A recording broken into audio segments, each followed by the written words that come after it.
Good afternoon, everybody. My name's Janet Moore, and my husband and I have a farm just outside of Blackstock. We raise Black Angus cows, and I also work for the Canadian Food Inspection Agency in agriculture. And today I'm here to talk to you guys about green energy. Now, has anybody been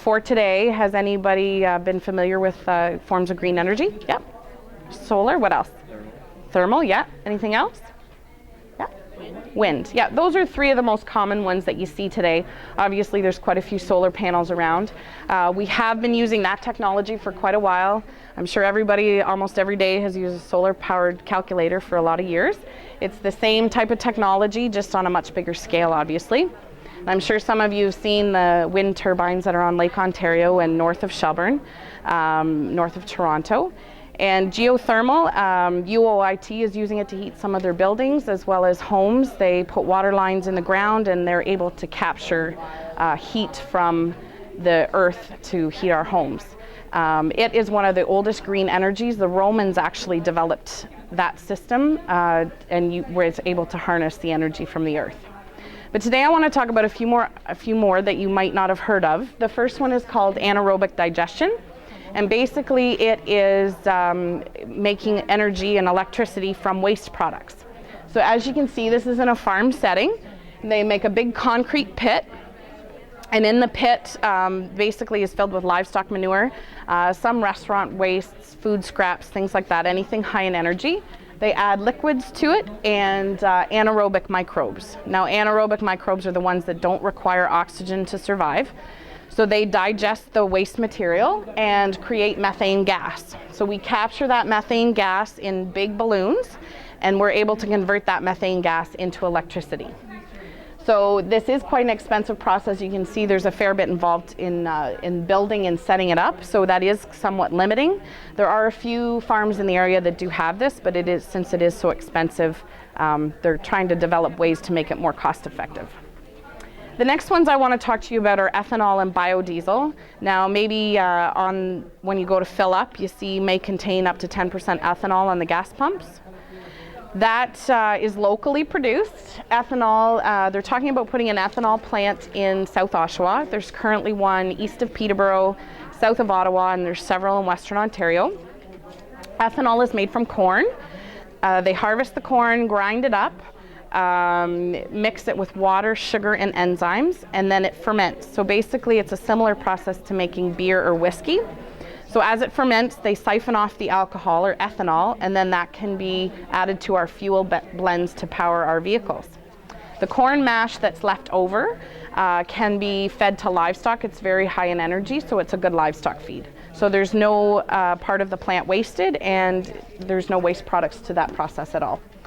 That is not a new process. Henry Ford, the gentleman that built our modern day cars and trucks, the first car he built was powered by ethanol. So it's been around quite a long time. The other one that's maybe not quite as popular is biodiesel. And biodiesel is made from either soybeans or canola. Now this is a soybean plant. They're almost ready to be harvested. You might have seen them outside the city. This soybean is what tofu is made from, soy milk. It makes crayons, candles, all those products can be made from soybeans, but it can also be made to use fuel. The other thing is canola, and this is canola seed, and this is where your canola oil comes from that you cook with. And margarine, there's canola oil and margarine, so all of those food products, but it can also be used to make fuel as well. So if I can have a little volunteer for 20 seconds to come up. Anybody? Come on up. You can just come to that side of the table. Basically, all I've done is took some canola seeds and taped them to a piece of paper towel.